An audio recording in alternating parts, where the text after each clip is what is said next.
Imagine meeting someone who just seems incredibly genuine, kind, and understanding. You know the type, right? They listen to your struggles, they keep those early promises, and they slowly earn a very real place in your life. Naturally, you lower your guard. You think you've finally found a friend, a partner, or a colleague you can truly count on. But then, entirely out of nowhere, they lie, they betray your confidence, or they just walk away when you need them most. Today, we're exploring the hidden psychology behind why kind, trusting people often get hurt the most. And as you'll see, betrayal isn't a sign of weakness on your part. It's actually a byproduct of exactly how our brains are wired. After someone genuine suddenly turns on you or disappears, you are inevitably left standing in the wreckage asking yourself this one incredibly painful question: how did I not see it coming? And you know what most people do? We immediately turn inward. We wrongly blame our own innocence, convinced that trusting too easily is just a sign of naivety or some massive personal flaw. We tell ourselves that we should have been smarter, sharper, or way more guarded. But psychology actually tells a completely different and honestly much more empowering story about why we miss those warning signs. Let's dive right into part 1, the paradox of trust. So, what if I told you that giving your trust quickly isn't a sign of naivety at all? Seriously, instead of being a character flaw, trusting fast is actually a hidden emotional pattern that is deeply wired into how you process human connection. Literally, from the moment we are born, our brains are constantly assessing one fundamental question: is the world safe or is it dangerous? And the answer to this is largely shaped by our earliest childhood relationships. If you grew up in a supportive home, your brain learned that people are inherently good. Your default setting became trust. But if you grew up having to constantly assess threats, your brain learned to be guarded. Defaulting to trust is a genuinely beautiful quality, but it can absolutely become a blinding vulnerability. Okay, moving on to part 2, psychology of your blind spots. The real danger doesn't actually lie in being a kind person. The danger lies in the mental shortcuts your brain takes to make sense of the people you meet. Let's talk about the halo effect. This perfectly explains why we fall for charms so easily. You see someone who is incredibly charismatic at a dinner party, and your brain automatically casts a halo over their entire personality. It just assumes they must also be deeply honest and fiercely loyal with our secrets. We end up trusting who we magically imagine them to be, rather than objectively judging their true character through consistent actions over time. Then we have the optimism bias. We listen to true crime podcasts or hear stories of terrible breakups from friends, and we quietly think to ourselves, well, that wouldn't happen to me. Now, this optimism is actually a wonderful trait for encouraging connection and building community. But when you're dealing with a toxic individual, it dangerously causes us to dismiss our own uncomfortable gut feelings.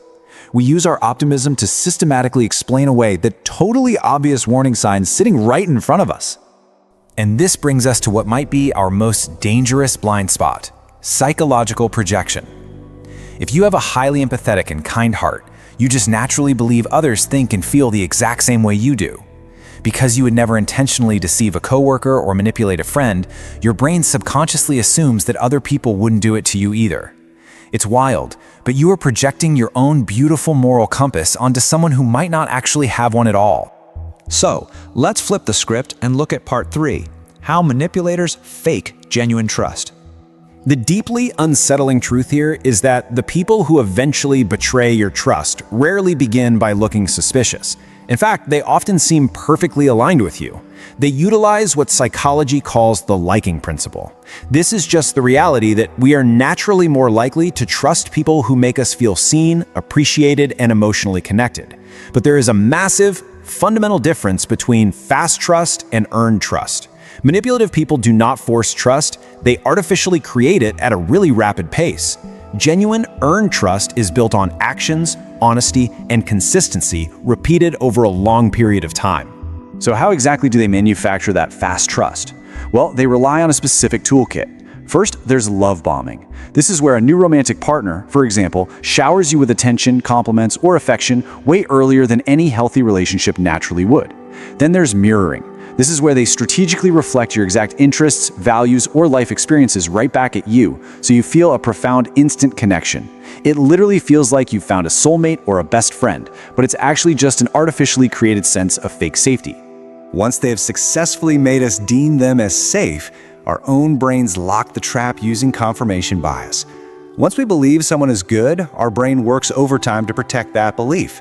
This means if they suddenly lie or break a small promise, we unconsciously ignore it. We just call it a misunderstanding. We systematically search for any evidence to confirm our initial flawless impression while entirely explaining away those glaring red flags. Now for part 4, the deep wound of betrayal. When the illusion finally breaks and the trusted person inevitably walks away, the resulting pain goes far, far deeper than everyday disappointment. Betrayal is incredibly painful because it isn't just the loss of a relationship, it is the absolute collapse of the reality you believed you were living in. This is exactly why psychologists classify betrayal as one of the most agonizing emotional experiences a human being can endure. Your brain isn't just grieving the loss of the person, it's grieving the entire future you had safely imagined. And worse, it forces you into the terrifying position of questioning your own reality and your own judgment. In the aftermath of all this pain, it is so natural to tell yourself, I'm too trusting. I'm never going to trust anyone again. We take all the blame and turn it entirely inward. But I really want you to understand that reaching this conclusion creates a massive new problem. Blaming yourself and deciding to just shut down builds emotional walls so incredibly high that it blocks out absolutely everyone. It prevents even the genuine, deeply trustworthy people in the world from getting close to you. Which brings us to our final step, part 5, rebuilding with healthy boundaries.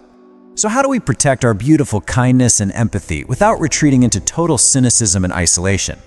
The answer is we don't need to stop trusting, we just need a practical framework to trust wisely. Step 1, don't rush. Time is the ultimate revealer of truth. Step 2, watch for consistent patterns instead of just listening to beautiful promises. Actions will always reveal what words try to hide. And step 3, maintain healthy boundaries.